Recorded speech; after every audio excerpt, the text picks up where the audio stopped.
நமக்கு நடந்துரும். நம்மளுடைய எல்லா விருப்பங்களையும் நமக்கு செஞ்சு கொடுக்கறதுக்கு நாம் பிரபஞ்சத்தோட எப்போவுமே ஒரு கம்யூனிகேட்டில் இருக்கிறது அவசியம். அப்போது நம்ம எந்த மாதிரியான ஒரு தொடர்பில் இருந்தால், நம்ம மனநிலைமையை பிரபஞ்சத்தோட எந்த மாதிரி ஒத்திசைவாக வச்சுருந்தா நம்ம கேட்குறது எல்லாத்தையும் பிரபஞ்சம் நமக்கு செஞ்சு கொடுக்கும் அப்படிங்கிறதுக்கு ஒரு சில வழிமுறைகள் இருக்குது. அதைத்தான் நம்ம இப்போ முழுமையாக பார்க்க போகிறோம். பிரபஞ்சத்துக்கிட்ட பேசுகிறதுக்கான முதல் வழிமுறை இது ரொம்ப சிம்பிள் பட் ரொம்ப பவர்ஃபுல்.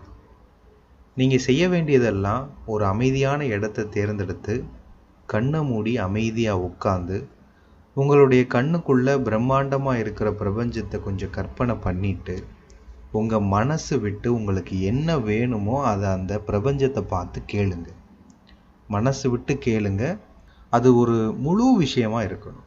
உங்களுக்கு எந்த அளவுக்கு அது பிடிக்குமோ அந்த அளவுக்கு ஆழமாக நீங்கள் அந்த விஷயத்தை